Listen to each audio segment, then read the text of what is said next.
Kira-kira Om Ato sekarang nih lagi sibuk apa sekarang? Kalau sekarang lebih banyak di sablon. Lebih banyak bikin sibuk diri di sablon. Tapi banyak juga pekerjaan lain. Sering grafir-grafir ini juga. Batu, airbrush, tato masih bergerak pelan. Om Ato bisa cerita sedikit nih tentang perjalanan hidup atau perjalanan pekerjaan yang Om Ato lakukan dari dulu. Sekitar 98 saya mulai cari uang, mulai cari uang di industri kreatif itu. Mulai ini bikin gantungan kunci, ikut di kapal Pelni, trip, ada beberapa trip dulu. Pokoknya hidup di atas kapal hanya buat itu, gantungan kunci. Terus mungkin berapa tahun jalan itu saya menikah. Sudah menikah turun itu mulai buka usaha di tempat ini deh. Satu tidak lagi berlayar tapi di tempat, buka usaha di satu tempat. Itu mulai bisnis kaos awal. Tapi tidak bisa ini, akhirnya mulai kembali dengan gantungan kunci. Gantungan kunci itu akhirnya sampai ke emperan-emperan. Nah, di emperan itu saya yang turun di emperan. Waktu itu istri yang masih tempat di ini, di tempat usaha itu, tapi mungkin karena usaha itu waktu di tempat itu kurang jalan, tidak bagus. Dia juga coba ikut turun ke jalan. Turun ini di jalan dengan saya, bikin ini gergaji gantungan kunci. Ini sampai kita dua sama-sama berjuang, dan akhirnya berapa tahun kan dua jalan itu sampai punya anak. Sampai usia anak sudah bisa bisa dibawa keluar, dia masih ikut lagi turun. Itu. Jadi ada satu di situ yang bikin semangat itu tambah kuat karena itu. Cari uang di jalan itu tidak gampang, tapi ada orang yang mau gendong anak itu ikut saya ke jalan, dan bukan hanya sekedar nonton, dia ikut bantu kerja. Dan berapa ini kemudian itu ya di tahun mungkin mau 2010-an mungkin itu sudah mulai beralih ke ini tato itu. Saya mulai ini belajar perbaiki kualitas tato sampai, dan akhirnya itu juga bisa jadi ini nih, bisa jadi mata pencarian.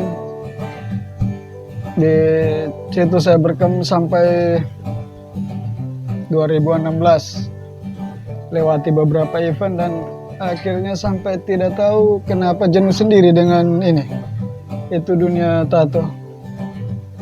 Mulai bergerak lagi ke sini, saya mulai tertarik dengan sablon.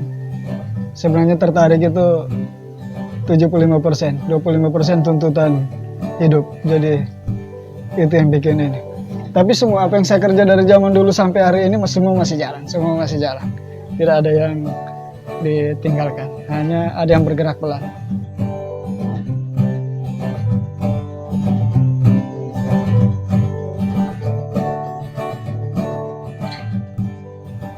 Kalau saya boleh tahu nih, kira-kira ada tidak suka duka waktu Om Ato menjalani kehidupan yang seperti itu sampai sekarang? Pasti banyak hidup baik dan banyak. Banyak. Iya. Sedikit.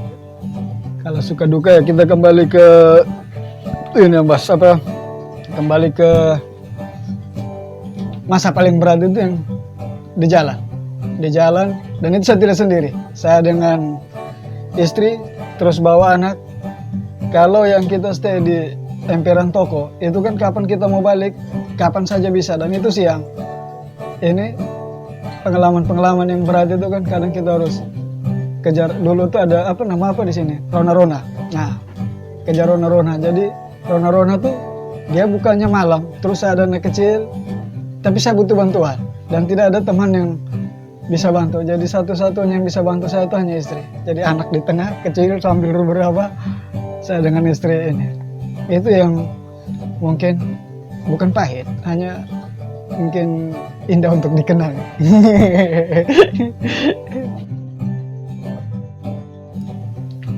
Kalau suka duka kita di dunia ini industri kreatif, kita rasa kayak bukan kerja, kita rasa itu kayak bagaimana bermain. Nah, makanya saya bilang ini tempat bermain tapi tidak main-main.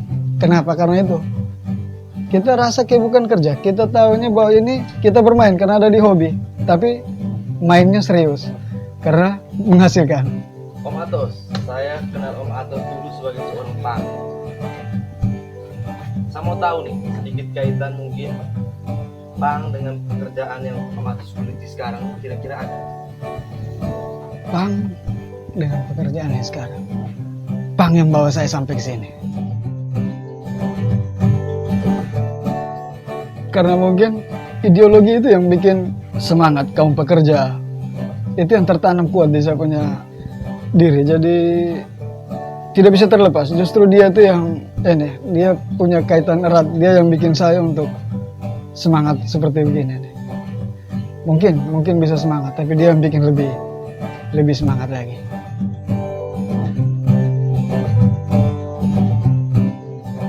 Bagaimana tanggapan Om Atos tentang respon pelanggan atau orang-orang sekitar yang belum tahu atau belum paham tentang pekerjaan yang Om Atos geluti sekarang? Kalau respon ya awal-awal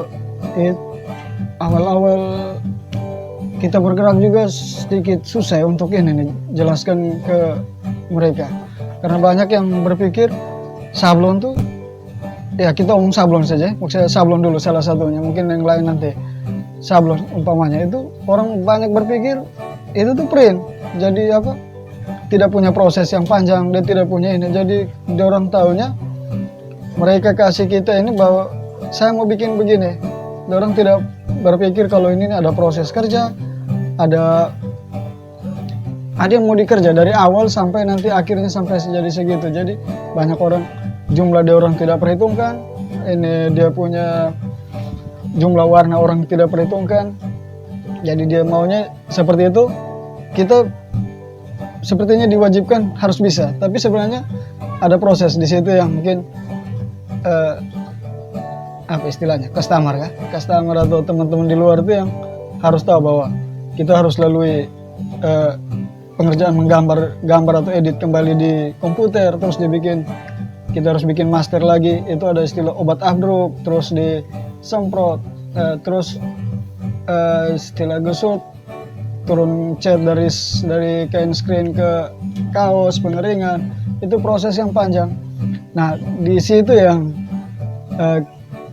belum banyak orang yang tahu, dan itu tidak bisa kita salahkan ke mereka karena memang ini barang kan belum umum dan tidak banyak orang yang kerja, jadi tidak semua orang bisa tahu itu apa proses itu.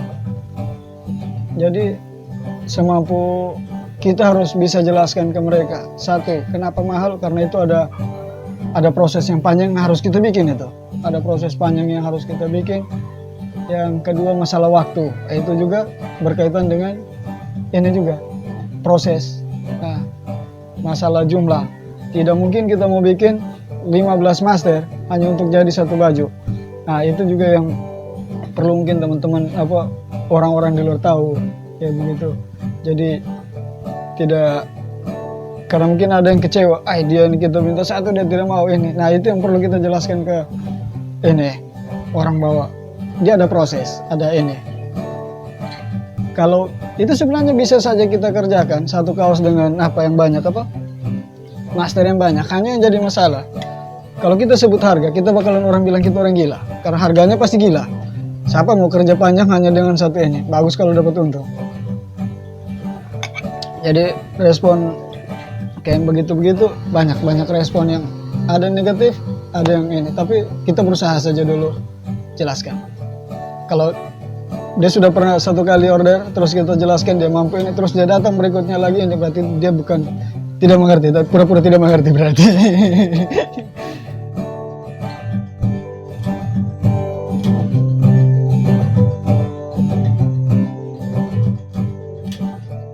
Adakah pesan-pesan untuk yang mau terjun di dunia kerjaan seperti ini dan untuk orang muda dan penerus?